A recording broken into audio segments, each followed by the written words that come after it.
I was asking who a customer is, and I said a customer is anyone we sell a product or a service to, or anyone who is impacted by a product or a service. We talked about the external customers, who are the end user, who has the intermediate, who as well have the intermediate, what we call the intermediate processes. It could be the end user who consumes the product. It could be also those in the chain, could be those who are in the delivery chain. They could be wholesalers, they could be retailers, they could be first-tier wholesalers or second-tier wholesalers. They are all customers, right? But those who are impacted by the product. And we have the internal customers, we say other divisions of the company that receive the processed product. So employees are actually internal customers. Employees are part of the internal customers. And they are part of the processes. But if you are talking about customer in the context of quality, most times we are looking at the external customer rather than the internal customer. And we said a product is any good that we produce and sell to a customer. And that good, they have some features. It could be physical features. It could be a service which you cannot touch. So that is what a product is. In this modern design of a product and service are designed in such a way that if you buy a product, inherent in the product, you have a service. So let me give you a typical example. You buy an air condition and it comes with a service contract, right? So it is installed for you and the person comes maybe every 6 months to service it. You buy a printer and then you have to keep buying cartridge, all right? And the repairers will have to come. You buy a car and you have to keep buying the plugs. You have to keep buying some parts. So we call that product service or service product bundle. And that is what most manufacturers are looking at. So you buy a product and you don't just run away, but inherent in the product, there is a service. So we're asking, how is a customer satisfaction achieved? How can we achieve customer satisfaction? We are saying that we have two dimensions. We have the product features and the freedom from deficiency. So these are the two dimensions. So the product features actually refers to how the product is designed. And you have examples like in the manufacturing companies, you are talking about performance, reliability, durability, ease of use, aesthetics. So if you look at the way, for instance, if you drive a Benz, they say the Benz vehicle is second to none. If you drive a Benz, if you sit in in that vehicle, the comfort that comes with it, the fact that you know that if you have an accident, the way the vehicle, the chassis is designed, it's most probably impossible for you to get hurt if you have your seatbelt and everything on. There are some vehicles that have been designed, so there's this reliability. And Benz is durable. I'm not selling for that company, but I'm using that as an example. And you want to look at the ease of use. Is it easy to drive? You don't have any difficulty in driving. And the aesthetics has to do with how nice the thing looks like, the interior decoration, how comfortable you feel when you come there. So these are the quality of the design or the features of the product that we are talking about. If it's any other product, like you're buying an iPhone, I know there's a long-standing debate between the iPhone and the Samsung families, and that's fine.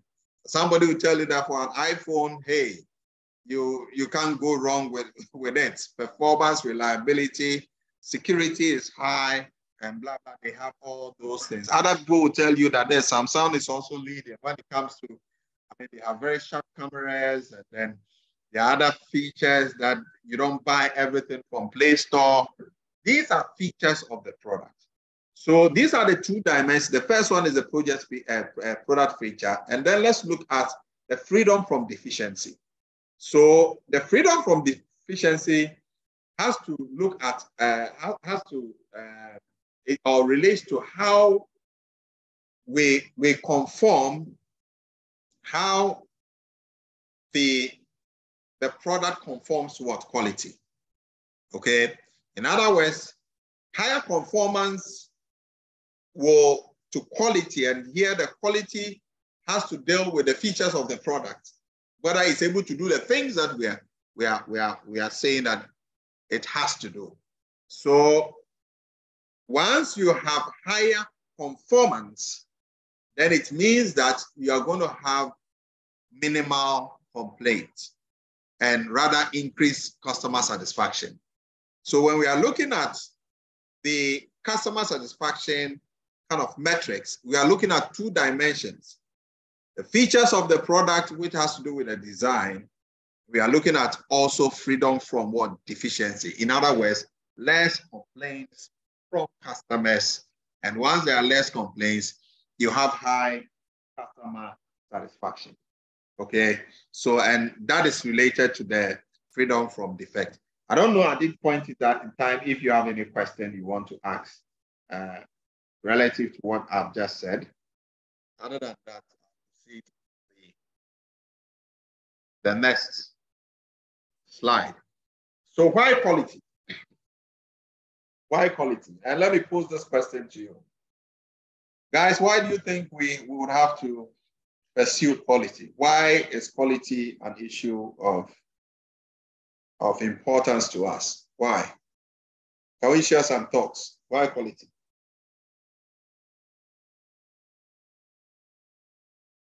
Are we there? Yes. Yeah, why quality?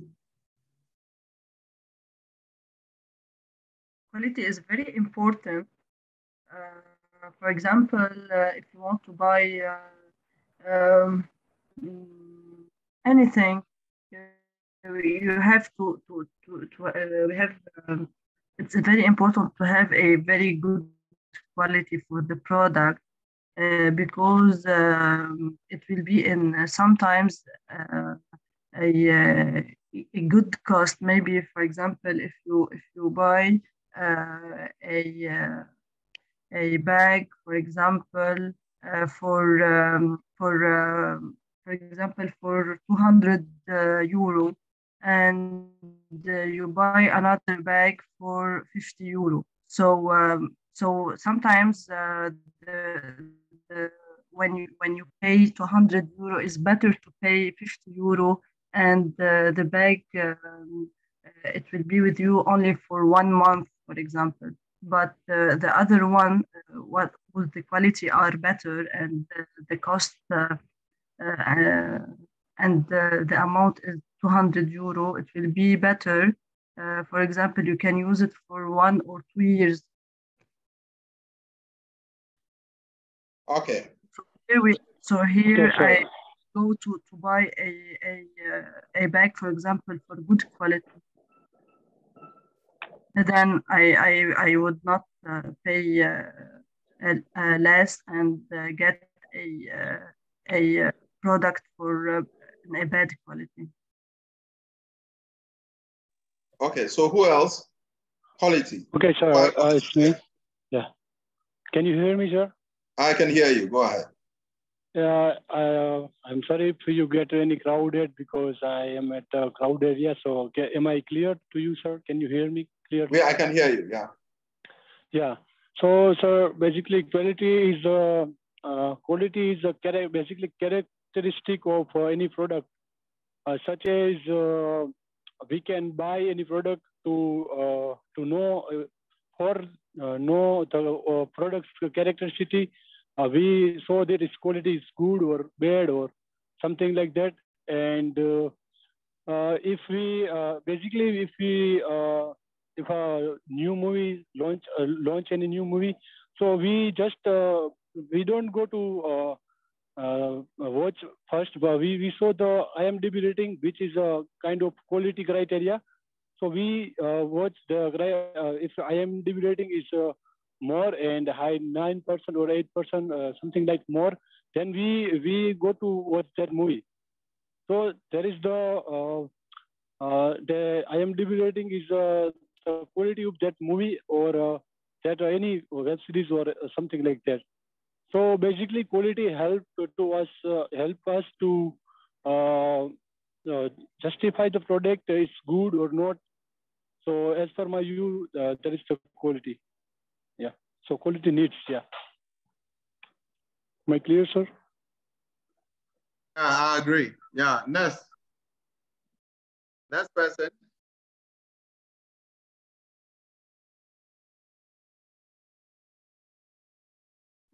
Others, will you go first or should I go?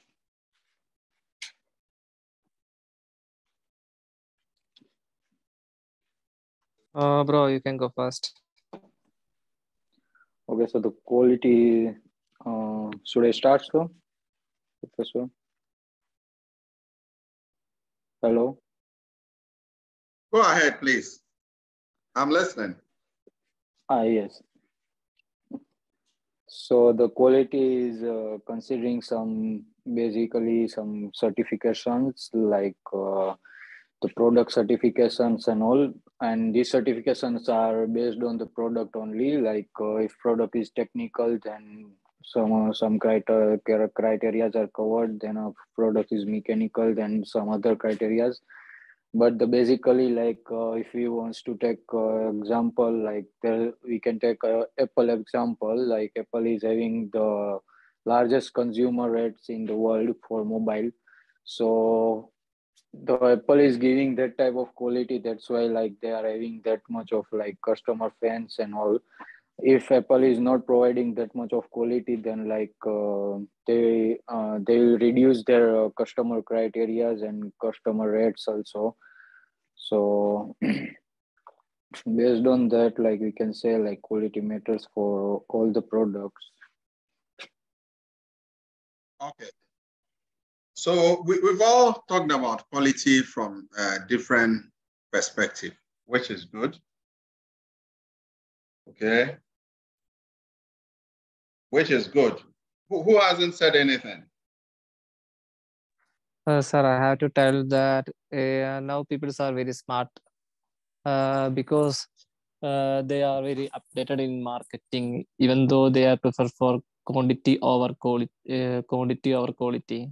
So everyone is preferring quality on the products that they are choosing because they want to value their money. So quality is really a matter in marketing and any other kind of things. Oh, okay. Okay. So I want to tell you that quantity over quality is the criteria in market. Really depends on the marketing now because people don't want to waste their money actually. People don't want to spend money For the cheapest items, so they need to evaluate their money because otherwise they don't need to spend money on for the cheapest items because they are really updated and very knowledgeable about the any other products in this marketing because everything in if they want to know anything about the product they can search in Google anywhere. Yeah. So even kids know about anything about their product or their brand and everything. But the fact of the matter is, Adash, the fact of the matter. Okay, go ahead, finish. Okay, the fact is that I'm telling you the people are now really preferring quantity or quality. Maybe it's my perspective view, but I guess it's almost people are turning into looking for the quality over quantity. So your position is that quality is subjective. Is that the point that you are raising? Yeah. Yeah. That's why the companies like Nike and Adidas and Puma, exactly. Any other. That's why it's brand. That's why it's getting the brand value. Okay. Okay. So that's very true. In fact, in my intro, I indicated that quality is subjective But even though there's that subjectivity, there are standards that these standards are developed by the International Organization for Standardization, ISO, that when they talk about quality of a product, then they know what the definition, and this definition is standard, even though it could have some subjectivity. For instance, if they are defining the quality of a phone, mobile phone, they look at just two perspectives. Can the phone make a call? Can it send a text message? Right? So any other addition you see are just things that are done to just, so if you just enhance, yeah. So most times. I want to add one point. Okay, please add, yeah. Okay, thank you, sir. In the Paris, when I go to buy something in the market, so on the wrapping or on the wrapping, we have to ABCD, like there is a grade ABCDE. So their grade shows how healthy that product. So it's so healthy product we can buy healthy product to showing their grade. A grade means good quality, B grade means not healthy. So that quality show us to which is good and which is better for you.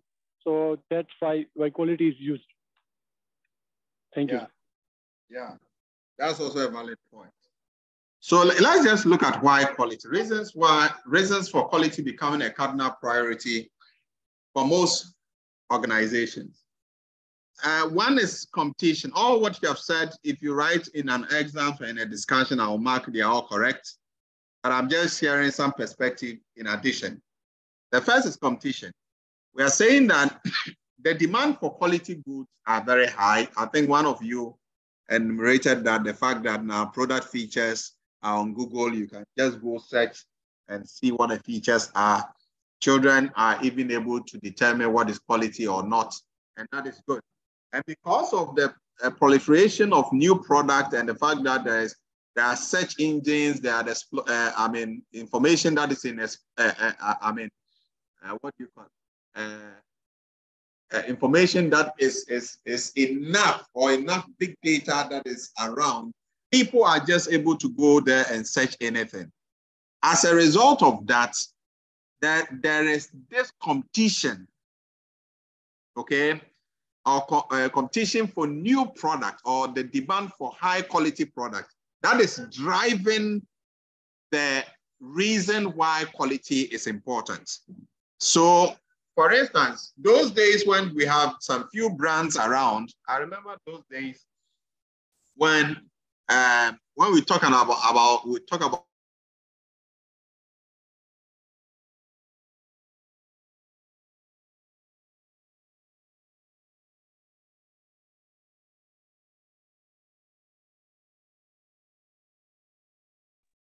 I'm sorry about this. Can you hear me? Can you hear me? Yes. Okay. Yes, sir. Okay, so I'm saying that this issue about quality, all that you said, they were all right. I'm only giving you different perspective. Now, competition is driving quality because there is high demand of high quality products today at a very lower cost. People are churning out very high quality goods because customers are surveyed today. They want this, tomorrow they don't want it. So we have a very sophisticated customers that we are dealing with, and that is really driving the high demand for quality product. So some companies are even not waiting for the speed in the market, but they are going ahead maybe 10, 20 years and trying to catch up with what the taste and preferences of customers are likely to be, okay? So having high quality reputation is not enough in today. Internal cost of maintaining the reputation should be what? Less. If you produce high quality goods and you are making losses, it doesn't make sense. So competition is driving the reason why we need quality goods. And then changing customers. And here we are talking about changing customers, their taste and preferences. Now, customers are savvy. They are complicated. They are sophisticated now. So they move. They can also switch very fast from one product to the other once they see that they do not get what they require. So because of the switch of customers from one product to the other, and today, because the products are not too expensive, the switching cost is not too high. So if the switching cost is not too high, it is easy to switch from one product to the other. For instance, if you compare Apple and then Samsung, I hear Apple phones are very expensive. It is very expensive switching from Samsung to Apple because then you're going to spend more, okay?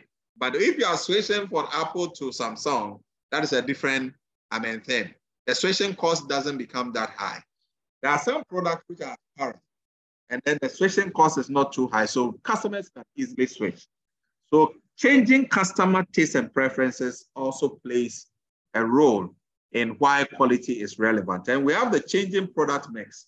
Now, when we talk about product mix, we are talking about the kind of the confluence of what we call the volume, the high price to high volume, low price, which may result in the need to reduce the internal cost of the poor quality. What we are saying is that when the price of the product is high, okay, in some instances, you are expected to have high volume, right? But most times you have high product price, but the volume that you see is not high. In other words, let me put it in simplistic terms. If you are buying a fuel and the price is high, you are buying V-Power, but V-Power is burning very fast, which means that the fuel consumption is becoming high, but yet you are not seeing high performance of the engine. Then what it means is that you are not getting what you are expected to get from that. So people are shifting from this concept of low volume, high price to high volume, low price, which result in the need to reduce the internal cost. People are shifting from that. If they are looking at quality of the product, okay, they are looking at the combination of some of the features that will give them a higher drive or a higher satisfaction. That is what they are looking at. And then we also have product complexity, okay? Now, when we talk about product complexity, the idea starts from the upstream of the supply chain where we have what? The suppliers, okay? Now, we get our raw materials from suppliers, and then we go through the manufacturing process, and then we produce the product. Because now we are using more complicated systems, and the durability or the reliability of the requirements that we expect we expect from suppliers, it has become very, very difficult. Sometimes they supply product, they don't meet the requirements, and that because of that, we reject the product. We make sure that they keep to the higher standards that we have set. Now, this kind of complexity also saddled with this emergence of new technology that is driving these things. It makes it very complicated when we want to look at the issue of what? Quality. Because producing the product itself becomes very complex. If you look at, I looked at a video where the Apple logo is being designed, and then you look at how they have used engineering and automation to achieve that. It looks more complicated.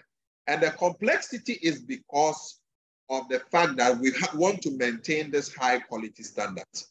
So people are investing into systems to make sure that their manufacturing setup or Their service delivery setup is able to deliver what customers expect. And then there's also high levels of customer satisfaction. Now, the customer satisfaction metrics, if you look at it, customers are demanding a higher level of satisfaction. In fact, whilst other organizations are meeting customer expectations, others are exceeding it. Customers are not looking at just getting satisfaction from the product. They want something extra. So for instance, today when you are at the supermarket and you are using your automated system to capture customers' numbers and everything, customer expects that having bought a product, if there are new orders that are new arrivals, you send them messages. At their birthdays, you send them birthday messages, okay? They have become more, they are demanding more in terms of customer satisfaction. So you see most of the banks, they do that. Now they are giving each customer a relationship officer to make sure the customer is okay. People are doing banking whilst they are home. Monies are sent to them by home if they are not using the online transaction, and many other services that are being rendered because of quality. So relatively simpler approaches to quality vis-a-vis product inspection for quality control and incorporation of internal cost of poor quality into the selling price might not work for today's complex market environment. It might not work because we are looking at quality from a different dimension. And you are not just looking at it in respect of just satisfying the customer. It's going beyond that and exceeding customer expectations. So I've made mention of this for, I think, 5 caveats: competition, changing customer expectations, changing product mix, and then product complexity. And the last one is a high level of customer satisfaction. And then briefly, let's look at quality perspective. And the perspective is what you guys have just shared. Everyone has perspective of quality. I mean, I could have my own perspective, others will have their own perspective. Now, what I have learned is not hook, line, and sinker. It is not to be taken as the only perspective of quality. When I asked the question, what is quality? Some of you talked about the fact that you are looking at performance of something. Some of you talked about the fact that there's a standard that you have to meet and all that. So typical responses about definition of quality will include perfection. There are people who think that if something is perfect, it means that thing is of high quality. Others look at consistency. Yet others look at things, eliminating waste. Once you take waste from the system, it means that you are practicing quality. The consistency means that whatever you are doing, you're doing it well and you are consistent, you are not slacking. And then others also see, if in the case of a service, speed of delivery. I just bought something from an online store and they told me they were going to deliver it today. I just received it as a feet massager. But the guys called me and I asked, when can you get to the office? The guy says 45 minutes. I set my timer. Now, interestingly, he got here in 30 minutes. What has he done? He has exceeded my expectation. So speed of delivery is one of the caveats that you want to look at in terms of quality perspective. And the compliance with policies and procedures. When a company does that, we see that the company is practicing quality. And we can see that if the company decides to enroll in an ISO program and come out with an ISO certification, it means that they speak what they do and they do what they speak. Then doing it right the first time. This has to do with one young guy called Crosby. We will talk about Crosby's philosophical stance on quality. He said, get it right at the first time. If you get something right at the first time, there will be no room for waste. There will be no room for anything. If you are writing exams and you pass the first time, you don't have to spend more time resetting, okay? If you are delivering a product to customers and then you deliver the right product, there will be no room for defect. And then we said delighting or pleasing customers. And that's what I said initially, exceeding. There is a bit where you meet the customer expectation. Meeting the expectation means that the gift from the customer and the gift that the customer is receiving, they are at par. And that's where we say value for money. The value that person perceives in the product is equated to what he is paying, he or she is paying. So we say value for money. At that level, you are meeting customer expectation.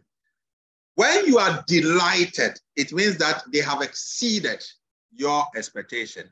So the last one is total customer satisfaction and service. These are all perspectives that are looked at as quality perspective. It could be your perspective. I don't know. What do you share? Which of these perspectives align with your ideology of quality? Which of them? You can share. Just mention it and then let us know why.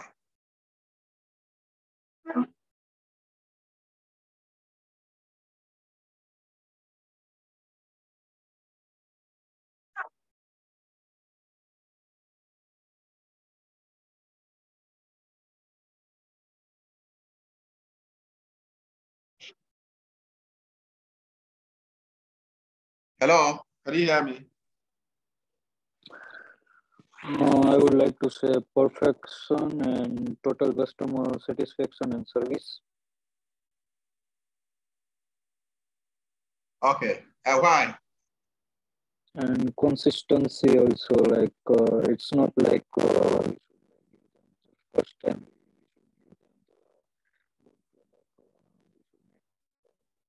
Okay. Every time we should give the same product only with the same quality only. Who else?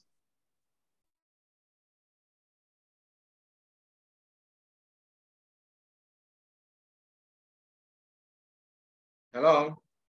Or just mention one of the quality perspective and let's see.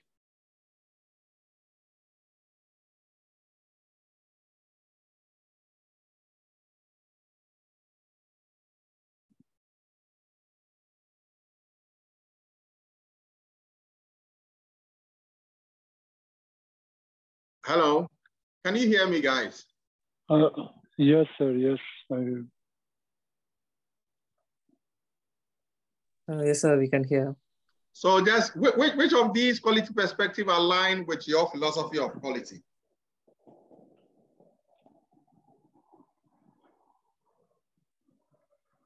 Perfect quality perspective.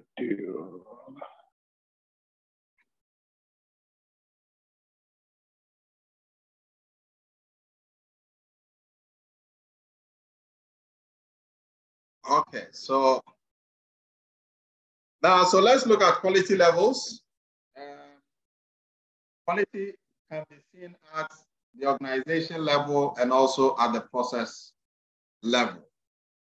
So at the organization level, we need to ask the following questions. And the first question is, which product and services meet your expectations? Which product or services meet your expectation?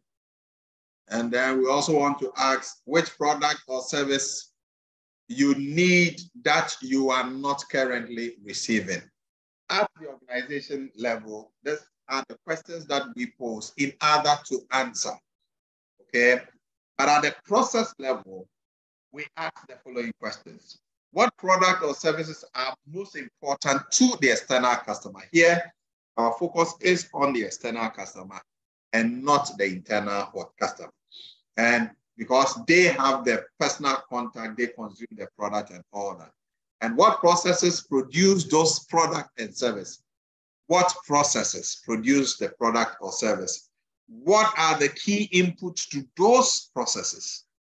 What are the key inputs? And what processes have most significant effect on organizations' performance standards? So at the organization level, we look at the broad spectrum of the expectations of customers or what we're expecting. And then we also look at the fact that if the customer is requesting something or desires that the product could have something and it's not there, and what is that thing that the customer is looking for at the organizational level? But we break it down to the process level where we are looking at what is more important to the external customer and what processes churn out those products. And then the key inputs and also the significant effect of those processes on the organizational standard. So that's about the quality, levels. And these are additional views of quality in service. I'll skip this, but I know you're going to read that one. And let me just load the other slide.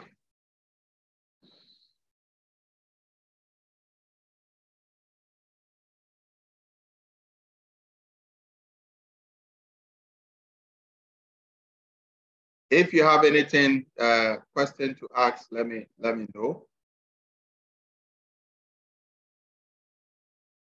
Are we there? Yes, for me it's clear. Like I don't have any questions. It's clear.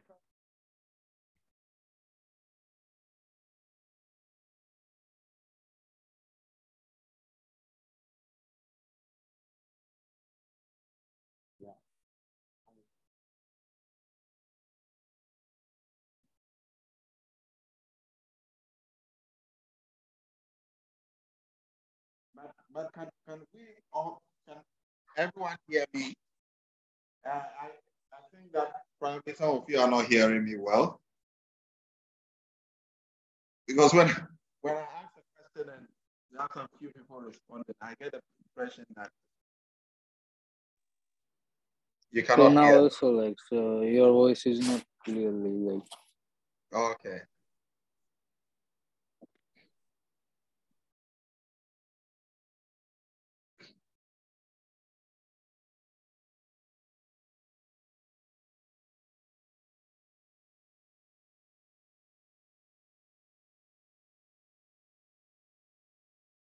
So just a minute, let me load the slide.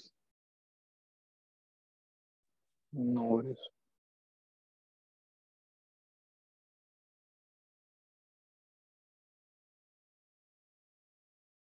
Okay. So let's look at, we got to this part. That's where it ended. Now we'll be looking at the historical philosophies and also we'll also look at the quality gurus, what they stood for in terms of quality. So when we talk about the quality gurus, I don't know, have you heard about these names before? The Deming, then Ahmad Fegebuam, the Philip Crosby, Kenichi, Kwaru Ishikawa. Have you heard of these quality gurus? Anyone come across them? These names? Hello? No, I don't have idea. Oh. So, sir, it means any master. Guru means master, maybe. Yes. Yeah, but I'm saying that have you heard these names before? Okay, so you've not heard. But it's a Hindi. It's a Indian language Hindi word. Guru. Guru means master, maybe. Yes. Yeah. No. So when we say gurus, that's what we mean. These are. Yeah. These are very big guys. Okay. So now there are three of the gurus that we did some sort of comparison to ascertain their perspective when it comes to quality. And please take notes in your exams. You'll be doing a presentation to me, right? And that presentation is between me and you, the students. So I'm going to give you a timetable after on the 12th. And one of the things you guys are going to present to me has to do with the perspective from these quality gurus relative to this particular topic and which one you align with, okay? So I'm not going to give you an assignment to go and do, but I'm going to have one-on-one with you. You do the presentation, and then your marks will be awarded to you. Are we good? Are we good? Can you explain us again, sir? Because I don't understand perfectly. Like, what should I do for the presentation? No, I'm going to show you what you're going to do. But I'm saying that one of the areas that you guys will be assessed on has to do with this slide, right? The 3 quality gurus. I mean, their perspective on quality. Is that like we suppose like we have to decide one quality guru, and based on their like definitions and all, like we have to you have to select one of the quality guru. You understand? And tell us, you understand what that person holds, and why do you align with that person? I mean, of course, I'm going to explain the question that I'm going to give you, but I'm drawing your attention to it so you pay attention to, I mean, this part. Okay, so these are the 3 quality gurus that we did some comparison. There's the Crosby, the Deming, and Duran, right? So if you look at this part, you are looking at some matrices that we are using to evaluate how they see quality. So for instance, Prof, the quality gurus, it depends about the names of person that how they can define the quality. Yes. So for instance, if you look at here, it's Crosby. This is Crosby's definition of what quality. This is Deming, Edward Deming. This is his definition of quality. This is Duran. This is his definition, right? Is that clear? Yes, it's clear. Okay, so when we come to definition of quality, Crosby says that quality is conformance to specification. That is his definition of Crosby. Crosby believed that, you remember that when I was doing the initial introduction, I told you something about get it right the first time. With Crosby, he believes that getting things done the first time rightly will mean that you get quality. He believes, in fact, he wrote a book, he entitled the book, Quality is Free. Quality is free. And his understanding was that the cost of rework, the cost of reworking the thing that you got it wrong, far outweighs the cost of getting it right at the first time. Do you agree with me? The cost of passing your exams. Do you agree? Your voice is interrupting again. Hello? Can you repeat, please? Because the sound isn't clear. Yeah, your voice is not breaking. hear you properly. Please, if you can. Okay, you're not hearing me properly. No. Yes, okay. That's my point only. Just a minute. Oh, it's better.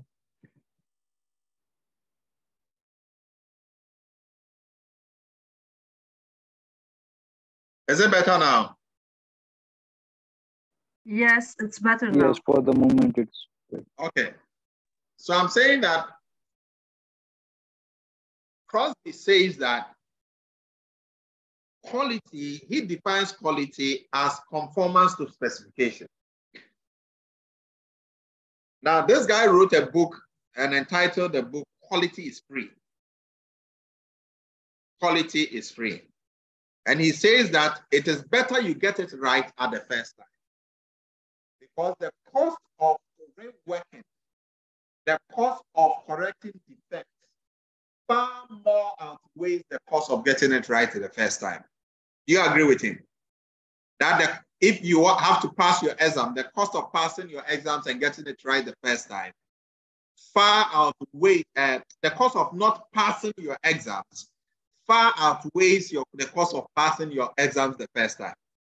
Doesn't make sense. Does it make sense? Hello? Yes, Professor. No, did you hear what I said? I'm saying that this guy believes that getting things done the right way the first time is the best. So he talks about conformance. Sorry, I cannot hear you properly. I don't know. Yes, me too, me too. Oh, my goodness. You still cannot hear me properly? Right. Yes, like voice is too much interrupted. Some glitch. The glitch is the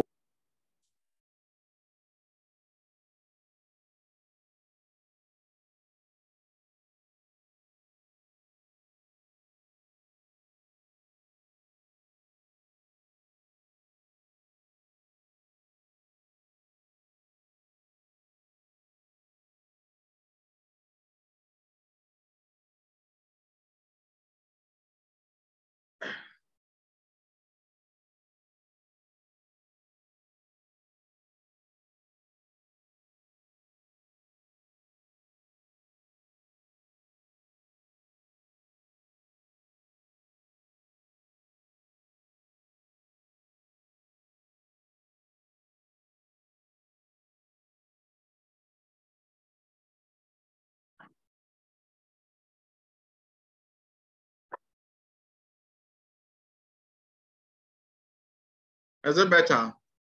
Hello, can you hear me? Yes, we can hear you. All right, so I was talking about Crosby, and I'm saying that Crosby believed that quality should be defined with respect to conformance to specification. And this guy wrote a book and entitled the book, Quality is Free. His understanding was that if you get things done the right time, at the first time, you will eliminate the cost of rework. In other words, the cost of defect. So the cost of getting things done the first time far more outweighs, far more benefits the organization, and is far more better than the cost of rework, because the cost of rework outweighs the cost of getting it done the first time rightly. That's what Crosby thinks. So he wrote a book and he entitled the book, Quality is Free, right? So conformance to specification. Crosby believes in quality assurance. And here, quality assurance is that you do not wait until defect happen before you correct. The product will not churn out defective product before you go and rework. You make sure that within the process, any defect that is noticed is corrected so that you churn out only products that are good or correct products. So that's what Crosby believes. And that is his ideology when it comes to quality. Is that clear? Is it clear? Yes. Yes, for me, it's clear now. Now, when we come to Deming, Deming says that quality is a predictable degree of uniformity and dependability at low cost and suited to the market. So Crosby talks about, Deming talks about degree of uniformity, so standardization, right? Uniformity, that's what, and dependability at low cost and suited to the market. And then Duran says that fit for use. You've heard of there's people defining quality and saying that it is fitness for purpose. So that is Duran for you. Now, when we come to the second layer, where we say that we want to look at the degree of senior management responsibility relative to quality, Crosby says that senior managers are responsible for quality. Deming says that senior management are responsible for 85% of quality problems. So between Crosby and then Deming, Crosby is saying that if anything goes wrong, we should place the blame at the doorsteps of senior managers. But Deming says that you can only account for 85% of the responsibility of quality problems. Then Duran says that less than 20% of quality problems are due to what? Workers. In other words, Duran says that 80% should be attributed to managers, but 20% to workers. By implication, Deming is also saying that 15% of the quality problems can be attributed to workers. Do you get it? Because it says 85% of the quality problems are the responsibility of senior managers. Do you get the whole thing? Yes, for me it's clear. What about the others? Yes, I understand. I think I'm only hearing two voices. What about the third? Are you okay? Yeah. Yes, Professor, I understand. Okay. So when we come to performance standard or motivation, Crosby says that, hey, for performance, we want 0 defect. 0. Maybe you guys might see Crosby as a perfectionist, or what do you think?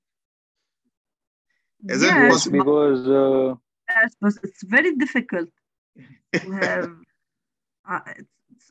Maybe it's impossible.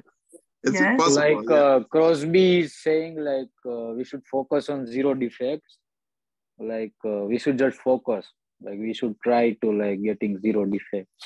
Exactly. So automatically it's like reducing our defects. Like after that, like if we'll do like 5%, 10%, but still it's like reducing. Okay, I get the way where you are coming from. Crosby doesn't have room for mistakes, right? And that's why he said quality is free in his book. Now, Deming says that quality has many scales.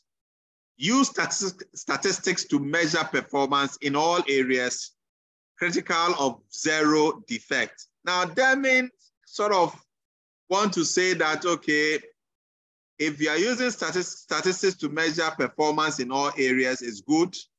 Be critical of 0 defect, but he didn't say 0 defect. It means that Deming is a little bit flexible when it comes to achieving 0 defect.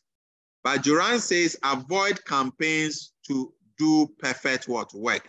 He said avoid campaigns to do perfect work. In other words, Duran is also flexible. Because if you have to avoid campaigns to do perfect work, then you are saying that perfection cannot be achieved. Do you agree with me? Do you agree with me? Are you there? Yes, I agree.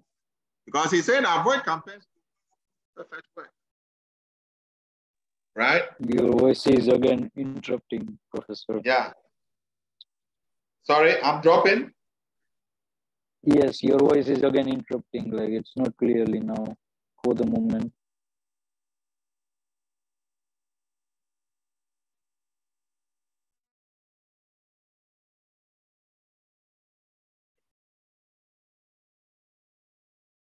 Is it better now?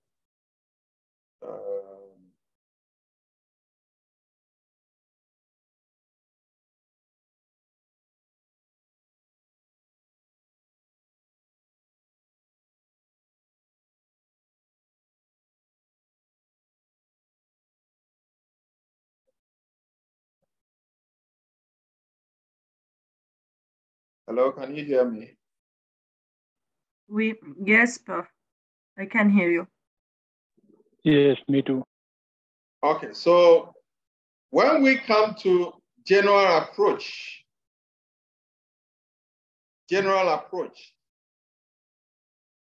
Crosby says that prevention, not inspection.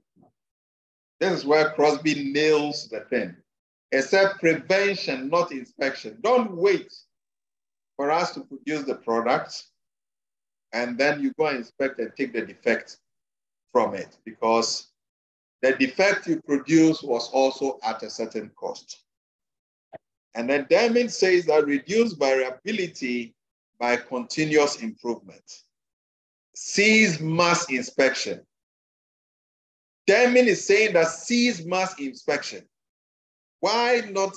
Is that why are you saying cease mass inspection? Because Deming believes that you can sample and take some few ones as the defect ones, and then take those samples and work on them. So don't do mass inspection, because if you're doing mass inspection, then you want to make sure that only products that are good goes to the market. He says sees that, but he encourages that we should do what? Continuous what? Improvement, knowing that the quality concept is not a destination, but a journey. Now, Duran says general management approach to quality, especially human what elements. That is his perspective when it comes to the general approach, okay? General management approach to quality, the general one, especially human what element. And then when it comes to structure, Crosby looks at 14 steps to quality improvement, 14 steps, whilst Deming looks at 14 points for management. And then Duran looks at 10 steps to quality improvement. That's just amazing. So 14 steps for quality, Crosby, and then 14 points for what? Management for Deming, and then 10 steps to quality improvement from Duran. And you're going to see the details. Now, when it comes to statistical process control, now what is statistical process control? It's a tool, a statistical tool that is used to control process. In fact, it ensures that when a process is out of control, we bring it into control, because the concept is you can only control something very well when you have power over it. So if a process is out of control, it is very difficult to reduce the waste. You only are able to reduce the waste when the process is in control, right? So when it comes to statistical process control, Crosby says reject statistical acceptable level of what? Quality.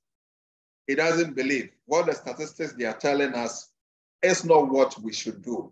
But Deming says statistical methods of quality control must be used. He says it must be used. Crosby says that rejects that because it has some significant amount of what defect that statistically it accepts. Crosby is not used to that. But Duran says recommend SPC, but warns that it can lead to tool-driven what approach. So Duran is between Crosby and then Deming. Whilst it says we should use SPC, statistical process control, it says that we should be careful of it so that it doesn't lead to a tool-driven what approach, that you become more mechanistic, okay? That is what Duran is saying. I don't know if you can still hear me. Can you hear me? We can. Then when it comes to improvement. But sorry, I have a question. What does mean SPC?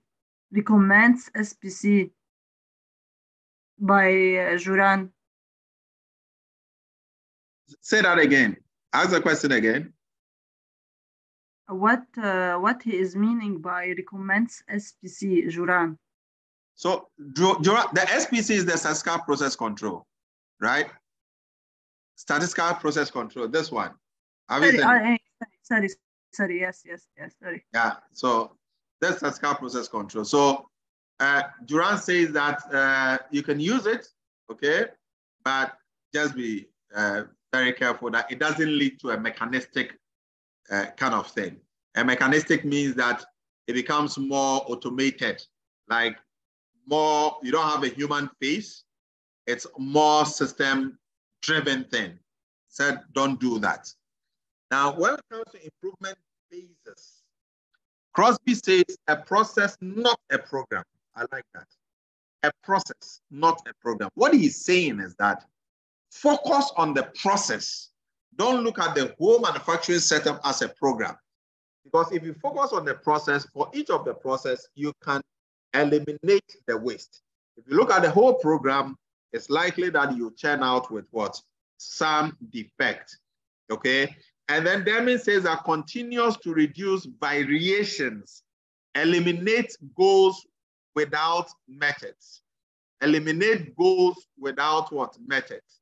So Deming is saying that continues to reduce what? The variation. He didn't talk about process, he didn't talk about program, but he's saying that look at reducing what? The variation. The variation has to do with the variability, the waste in the system. Reduce it. Use variation so that you have an even what system. And then Duran is saying that look at it project by project team approach and then set goals. Whilst Deming says eliminate the goals without the methods, okay? Eliminate the goals without the methods. Duran says that do project by project team and then look at that approach and then set goals. So Duran and Deming do not agree when it comes to setting goals. One says reduce, set goals. The other one says no, not. Crosby says that I'm going to the single unit process to just examine the process. Duran says that we want to look at project by project.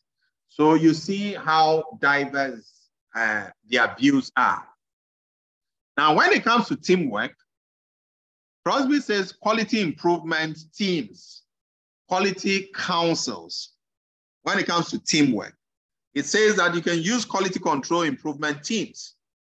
Deming says employee participation, decision making, break down barriers between departments. In other words, even though you want to form teams, break down barriers that one department cannot feed into the other department. Break those things. Sometimes when you form teams, Deming believes that then you create some sort of barriers for yourself that one team cannot go into the other. So it says break those barriers between departments. Duran says that team and quality circles what approach. So let's look at teams and quality what circles. Whilst Crosby says that quality management teams and then quality councils. This guy is looking at quality what circles. So these are two different things. And you see, I mean, an elaborate discussion they did that in that respect. Then cost of quality. Cost of quality. Crosby says that cost of non-conformance. If there's a cost of quality, it's actually the cost of non-conformance. This guy is crazy. And he says that quality is free. Did you see that? Quality is free. It's a cost of non-conformance. Actually, he says there's no cost to quality.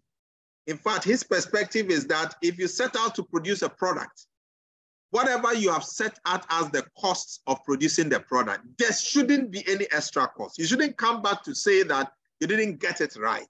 So any cost that comes in addition to the cost of production is non-conformance cost. Do you agree? Do you agree? Or you have a different view? Hello? Do you agree or you have a different view? So yes, Professor, Go ahead. Nothing, just I agree.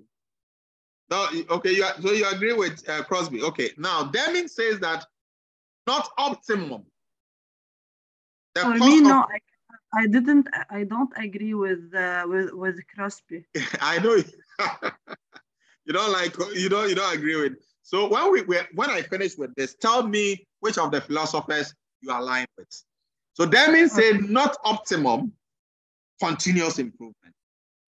Crosby believes that, hey, the human being has not attained the 100%, IQ that has to that the human being will not make mistakes. But you see, let's keep on, refining the system. Let's keep improving the system. Yeah, waste will come. Yes, mistakes will happen. But let's keep correcting ourselves and all that. That's damning for you. Now, Duran is also kind of like damning, but a little bit of him looks at Crosby and all that. Okay, they also have a different perspective, okay, to that. Okay, so it says that quality is not free, vehemently against what? Crosby. That it is not free. There is an what? Optimum. Look at this guy. David is saying that no optimum, continuous improvement. Duran is saying that there is an optimum, but quality is not free. This is interesting. You see how these philosophers, they disagree. It's interesting. You see how they disagree. Okay? They have totally different concepts. No, I agree that like quality is not free. Like at that time, like I thought like you are asking like is it clear for you? So I just told you, but like yeah, it's not like I agree with Crosby. It's but not like I didn't disturb you because at that time like you were explaining those. Anyway, okay, so then the last part of it, it said purchasing and goods received. When we purchase and receive goods, Crosby says that if you are going to purchase and receive goods, state their requirements. Supplier is extension of your business. Most fault due to purchases themselves. This guy is crazy. He says that the supplier you are looking at is an extension to your business. In fact, he's part of your business, right? And he believes that most faults comes from what? The purchases we do. The quality issues that we are looking at comes from the purchases we do. That is his view. Deming says inspections too late. Allow defect to enter system. Listen, through the AOL's statistical evidence, this is the statistical control, and control charts required. This guy believed that you let the defect come. Let's see how we can control it. That's what Deming is saying. And Duran says that problems are complex. Carry out formal what? Surveys. So Duran says that you do surveys. So don't really go and check the purchases, the requirement. Don't be so fixated. If you give the requirement, fine. But at a point in time, do surveys to see, the missed requirements that you have accumulated so that you know what to do. When it comes to vendor rating, Crosby say yes, and buyer's quality audits useless. It says buyer's quality audits. The buyer's quality audit they do is useless. Vendor rating is yes. Now, Deming says no. Critical of most systems. He said no, don't rate vendors. Duran says yes, but help suppliers what? Improve. Once you are rating them, don't leave it there. Help them to improve. And then we have the single sourcing of supplier. Crosby says he doesn't have any view on that. Deming says yes, you can do sole sourcing, single sourcing. Duran said no, can neglect to sharpen competitive what edge. That would not encourage competitiveness. Okay. So that's just about their views. And there are a lot of slides there that will explain this into details. Now, what we are going to do with our exams, with a question from this area, which is going to take about 30 marks. And I'm saying 30 marks in terms of marking it to 100. Now, what we are going to do is that you are going to tell me which of the philosophers that you align with, okay? And then you espouse or explain some of the principles. And then tell me the merits, the advantages, and the disadvantages, and why you tend to align with this philosopher. So this is going to take You can do this in about 3 or 4 slides. It's just one question because you're going to answer 3 questions, okay? So this will be one question you present to me. We have the discussion. I ask you some few questions, and then you're good to go. So just to give you perspective, I'm going to explain this in details when we get there to you. So let me ask a question. Tell me which of the philosophers you align with. Of course, I know that Montana will not go for Crosby. That one I know for sure. She's not going to go for Crosby. So tell me Yes, which one. also. Sorry? Yes, oh yes, it's true. I think there is no philosophy between Deming and Juran. Is that there's no what? I'm sometimes I'm with Deming and in some points with Juran. Okay. So I told you there is a philosophy between them, between these 2 persons. Okay, so if you can match them. So for instance, in that question, you can decide that you cannot agree with the 2, Dermin and Duran. You disagree with some of their points, okay? Yeah. You disagree with them, but you do agree with them in some instances, and then you just state that. Now, what I want us to do at the end of the day, when we leave this lecture, is that quality should become a culture. It should be something that is part of us. And in fact, when we do lean, you begin to, I practice lean at home.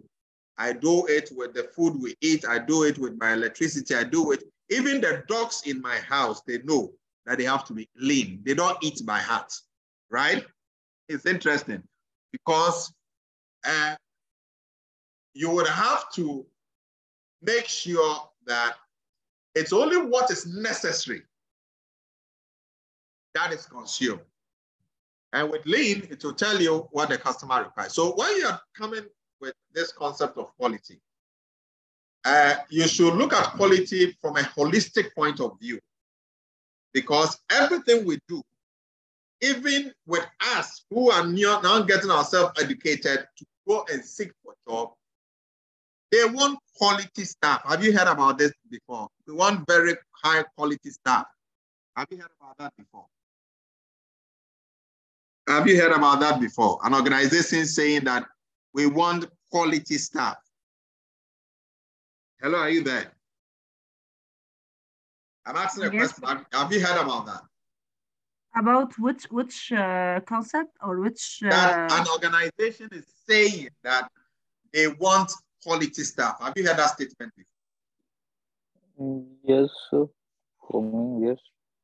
So the question you need to ask, and the reason why most students then take this course as just a course that they have to pass, and then land themselves in an organization where they go for interviews and they do not get the jobs. And even when they get a job, they pay them meager salary, because your salary should commensurate your quality standard, right? And your quality standard talks about your competence. It should commensurate it. So if you allow quality to be part of you, honestly, Montana says that she likes Demin and sometimes Duran. Let me hear from the rest before I make my statement, so that you would know where I belong. So who else? Come on. Okay, come on, Montana is one. Adash, where do you belong?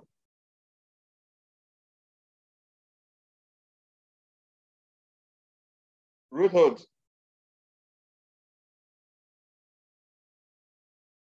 Hello, sir. Yeah, Sir, would you please repeat the question? I couldn't hear you properly. You couldn't hear what properly? Yeah, it's breaking. Okay, so you didn't hear anything? Hello? You didn't hear anything? No, it's like breaking with the voice. Hello? Yeah, I can hear you. Yeah, I can hear you, but it's a little. Now, what Sound I is said not. was that what I just said now is that which of these three philosophers do you align with? Okay. Which of them? I am in. I belongs to Juran. Duran. Okay. Yeah. Duran. Okay. So, yeah, Ruthot. Yes. Sir, I know the philosopher, his name is Osho. You said what? Okay, did you get my voice? I'm saying that which of these three philosophers do you align with? Okay. Just.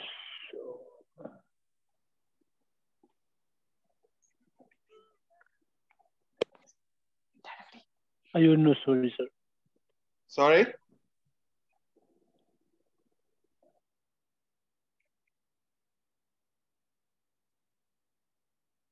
Tapara.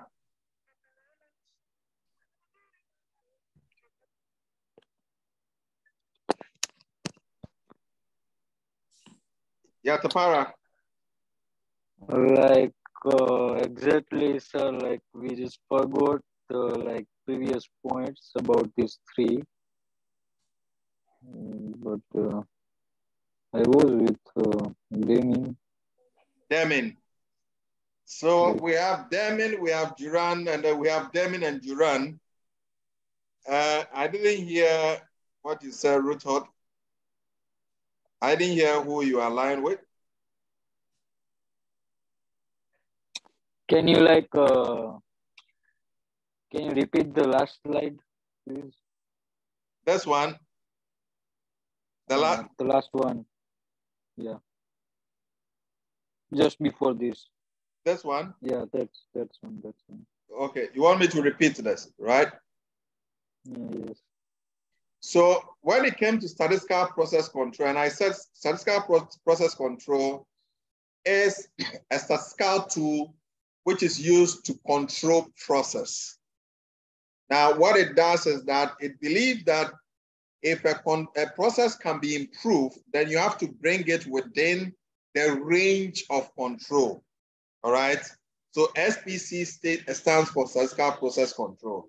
And when it comes to statistical process control, this principle allows some level of defect. It allows some level of defect.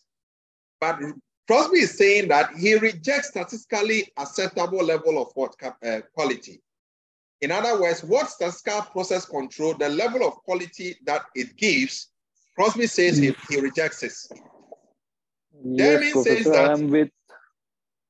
Sorry? Yes, I align with Juran. You are aligned with Duran. Okay. Yes. Okay. I don't support Deming. Okay. You are aligned with Duran. So, should I? Prof, I have a question. What about your point of view? Sorry. Say that again. I told you. What about your point of view about these three? Okay, my point of view about these three. In fact, I'm a Crosby guy. I'm a Crosby guy. It's explosive. Huh? I'm a Crosby guy. Personally, me, I'm thinking like these three are all having like plus and minus. Like some are good at this point and some are good at this point. Yeah. But everyone is having some minus points. Minus, yes, I agree. I agree with you. So like we can't say like this guy is good or is just like that. If I personally me. Yeah. Like I can't say, I am not able to say like this is right and this guy is wrong and all. But you need to, you see, in academia, you need to take a position. So even though Crosby is too harsh at certain levels, I tend to agree with him because I think you made a point. I don't know if it was you or not, that what Crosby is saying when we talked about zero defect, you made a very strong point that the idea of zero defect for you, you see it as working towards that zero defect and not necessarily achieving it, right? In fact, that actually is the view of Deming and Juran. But Crosby is actually saying that you should get 100%. That's what he means. Okay? So, in fact, I have followed this guy for a very long time, even though it's crazy. But I think that if you make the goal of zero defect, and let me give you an example. Do you think that the aviation industry, when they are setting their quality standards and they want to reduce aviation accident, air crash, do you think they will say that this year they are reducing air crash by 20%, or they will say zero? What would they say? If they say 20%, then it means the other 80 are going to die, right? But they will say zero because it's about human lives, right? So in some industries, for instance, you tend to agree with Crosby. In fact, in medicine, when we have the machines like the MRI, and if you look at the reliability level of these machines, they are like 99.9999. Even though there's a defect, it's seriously impossible for these things to happen, even though periodically these things happen. So I have picked Crosby's zero defect as my focus, even though I know that it is nearly impossible to achieve that. But it keeps me going. It keeps me going so that I don't entertain mediocrity in most of the things I do. Because anytime I know I have an allowance to make mistakes, if I make the mistake, I say, oh, that is fine. I mean, to err is human. Human beings are not 100%. Yes, Yeah, that's so what I'm saying. Like maybe it's like Crosby is like the CEO of the company. So if he will say for the 100%, then like the employee will give them like 90%, 95%. yeah, Maybe it's this also, like he's yeah, saying like this. yeah. So that's actually the whole concept and the whole principle, which is fine. So Montana, I tend to agree with Crosby. For me, what inspires me about this guy, he's saying that prevention, not inspection. Because inspection takes a lot of money, right? You finish producing the product and then you now employ a number of people. Let's check if everything is correct. But you could have avoided that by, in your manufacturing setup, making sure that anytime they detect any defect product, they shut down the plant. All right, so that the defect doesn't go through, because it's less costly to deal with defect at that level than to come out with a defective product. So Crosby's principle works very well when you are working, for instance, in the medical industry or other industry that actually deal with human lives, right? But when it comes to retail and sales and other things, you can agree with the other guys. I don't know what your views are. You agree with me? No, it's just like that. Like depends on the situation, like on which sector you are working on. Like if it will be mechanical and all, like it's just like common. Like you will find many defects and you will like arranging that and you will like prevents that from machine. But if it comes to like health sector, then you can't take risk. And that's why like there are many certifications before your like product is out to the market. So we can say that also, no?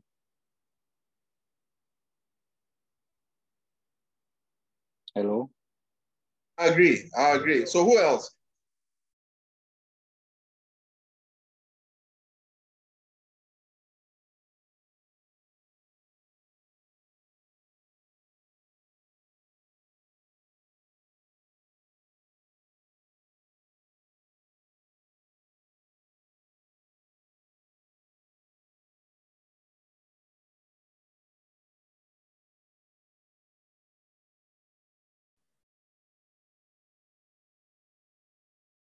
Yes, I have a question about the structure. So Crosby said that 14 step to quality improvement, uh, and uh, uh, and Deming 14 points for management. So and Duran told that there is 10 steps of quality improvement. So what are those 14 steps, and that Crosby agree? Uh, So I'm going to run you through in some few minutes, but I just wanted us to, because this part is going to serve as part of our examination. That's why I'm spending more time engaging you on that so that you can bring something more useful. Remember, in the exams, there's no wrong or right answer, right? I just want to okay. see how critically you think. That's all. That's what I'm going to score you on. It's not because you gave a right answer or a wrong answer, because at this level, there is nothing wrong and nothing right. We are just looking at perspectives. This step, is this for the final exam? Yes, yes. So the Okay. final exam will be on 17th of January. 17th. Right? Yeah, so I'll give you a timetable where some of you will meet me, and it's just 1 hour interaction with you. So you have five, so 5 or 4. So you're going to have 4 hours, right? I meet the first person, I meet the second person, the third person, and we're going to have that interaction. You do the presentation, I ask questions. I just want to see how well you are able to articulate your views on this. And I give you the guidance also in addition. Yes, please. Yes, please. Uh, And what about the second presentation? If I want to do it, it will be when on Thursday.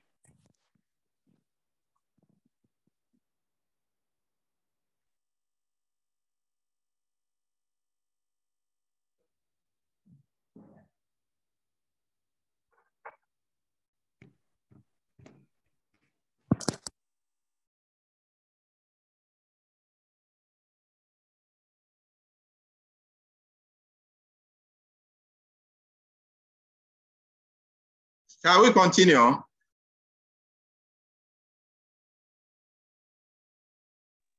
Yes.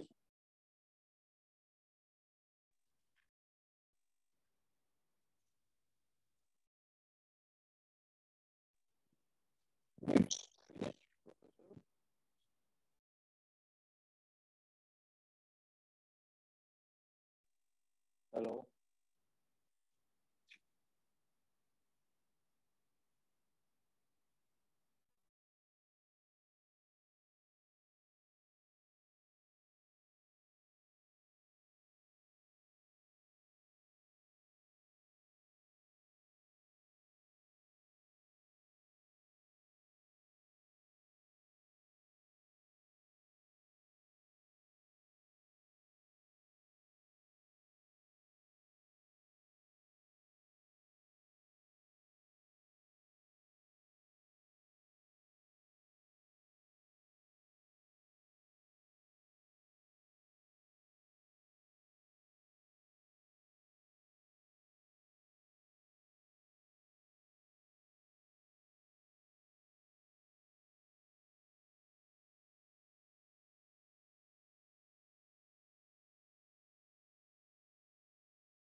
So now let's look at the quality gurus. Can you hear me? Yes, Professor. Now, the details of it, I'm not going to run you through. Now, this guy is called Walter A. Short. Now, he was not part of the three we selected. Now, he was a statistician at Bell Laboratories. He developed the concept of statistical process control methods. And then he did some distinguishing between the differentiation between random and non-random variation in industrial processes. In fact, this is the guy who developed the Plan, Do, Check Act, the PDCA. It was this guy's work that Deming leveraged on, and then Deming became popular. So most of the time you will not hear Schwartz's name, but he was in fact, the father of the fathers who started this whole quality. Deming and Duran leveraged on this guy's work, and then became as popular as you have known them to be. So you can see here we say strongly influenced by what? Deming and what? Duran. So this is a Plan, Do, Check Act. It's a simple methodology that is used to solve problems, right? And what we are going to do at the end of this study is that I'm going to show you how you can use some of this tools to work.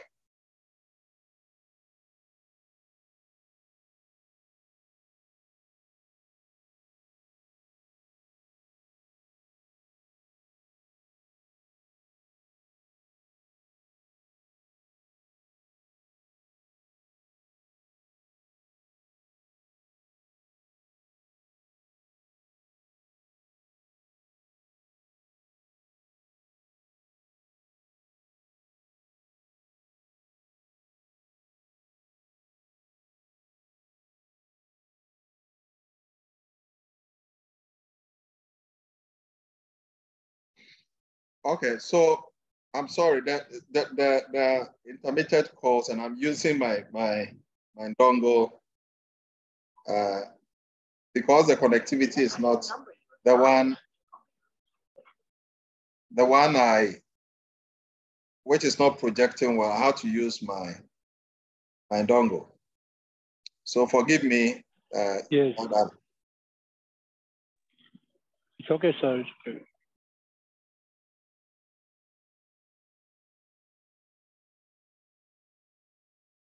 So just a minute. Sorry, Prof, can we take a break? Fantastic. I think, can we do some 15 minutes break? Yes. Fontana, you come back. You are going to reconvene us, right? Okay, so we'll take a break. Okay. All right, bye. Thank you, Prof. Thank you. So I talked about Shewart, that is also the fathers of one of the gurus in quality. He influenced Deming and Duran. He designed the Plan, Do, Check Act, and he's celebrated as one of the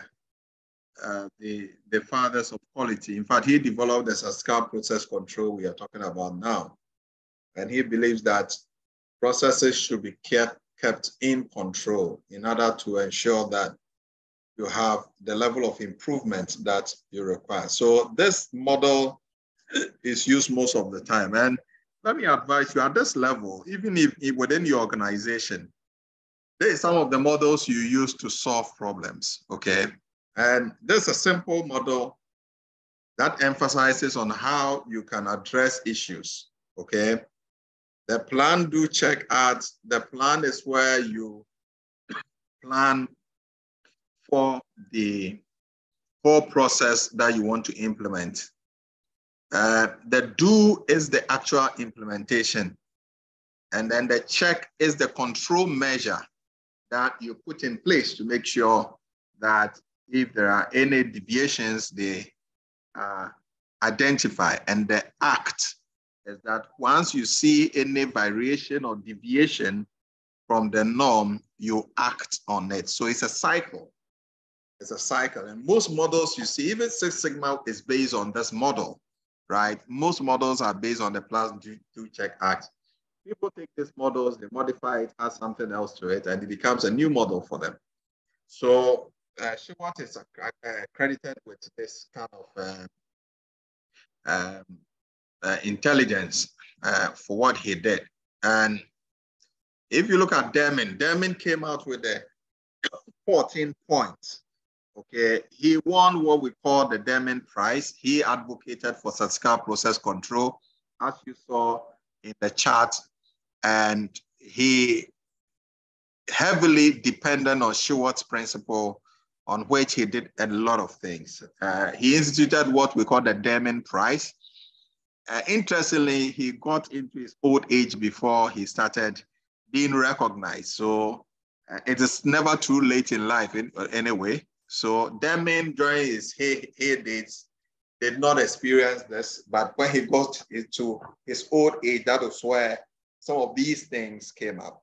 So there's a prize for quality now, which has been instituted as Deming Prize. He's an American and then learned from the Japanese and then became one of the big gurus in quality.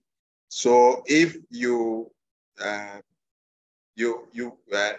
company is doing so well and then you are nominated for the Deming Prize, then you know that that is the source is coming from Deming, dependent on Shewart to get to this point. So these are the 14 principles of Deming. And like I said, these things are there. So once you take that option that you believe in Deming's principle, then it means that you can espouse some of these 14 principles. And these are these principles are the same things that you see in the table that we explained. So I will not bore you down on this because we have talked about what is in the table. When you get the slide, you look at these principles and look at how it relates to what we discussed in the table. And so these are the 14 principles, and it has been explained here. I'm going to share this with you.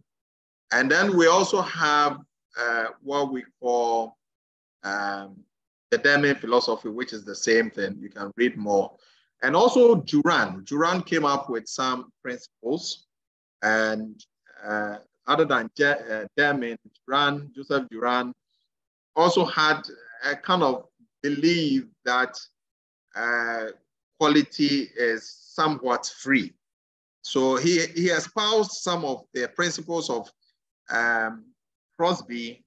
However, he also aligned some cases with Deming, but most times also disagreed with him. So he also had his own philosophy, the Juran philosophy. You can go through. We have already explained that, in that model. So wouldn't bore you down. But one of the things I want to draw your attention to is the quality trilogy, which Juran developed. Tri means three. Please, can you hear me? Can you hear me? Yes, Prof. Yes, Professor. Yeah. So we can get this the slides. I'm gonna post it to you immediately after the lecture, and then the video as well. So, tri means three, and he talked about quality planning, quality control, and quality improvement. You remember in the outcome of the study, the intended outcome, we saw an aspect where we say that we are distinguished between quality control and quality planning, and then quality assurance. Okay, so this guy came out with this trilogy, and he believed that at the stage of quality planning, at this stage, they do process of preparing to meet quality goals. And it involves understanding customer needs and developing product features. So you want to understand what are customer requirements, what is critical to customers, what are the needs and their preferences, and then you want to work at it. Then we come to quality control. And we say the process of meeting quality goals during operation. So now the customer standards that has a requirement that we have taken, which is going to be the basis for producing the product. That goal is now translated to operational goals. So you have control parameters, and then you have to do measuring the deviation against the action taken. So the control measure, there's a standard that you have set to achieve, and then you have the actual. And if there's any deviation, you put in some precautionary measures to address that. So at the quality control section, what we do is we compare targets against actuals. If there are deviations, we work towards those deviations. And then we have the quality improvement, where this is a process for breaking through the unprecedented levels of performance. So there's some level of performance, but we are breaking through, and you identify areas of improvement and get the right people to bring about that change. So Duran believes that this trilogy, when implemented, is going to become a breaking ground for the organization to achieve higher level of what? Success. So that's what Duran believes. So quality trilogy, that's what it talks about. Quality planning, quality control, and quality improvement. As somebody who have done total quality management, you need to understand some of these things. So that's what Duran said. There's also Ahmad, also quality guru. Not much was heard about him. He proposed also what we call the total quality control. It's a concept, making quality everyone's responsibility. He came up with that. He stressed on interdepartmental communication, that there are no barriers created from one department to the other. He also emphasized careful measurement and report of quality cost. If you look at these things very well, you realize that these guys are just changing themes and then changing just concepts, adding certain things to it to come out with something new. And if you guys are going to do your dissertation, these are things that you need to look at. And you can also develop your model by adding something to it. And then this guy, Crosby, who believes that quality is free, and he believes that an organization can reduce overall cost by improving the overall quality of its process. And Crosby came out with a lot of things, which we have also discussed, most of them, the fact that quality is free. And then he said that management, top management is committed for the overall quality of the organization. And then he also talked about a number of things. So this is just to give you a perspective of what the table, what we discussed, and what we have here. History of quality management, you can read about it. How the Japanese, the US, leverage on what the Japanese were doing, and then they became popular, in this.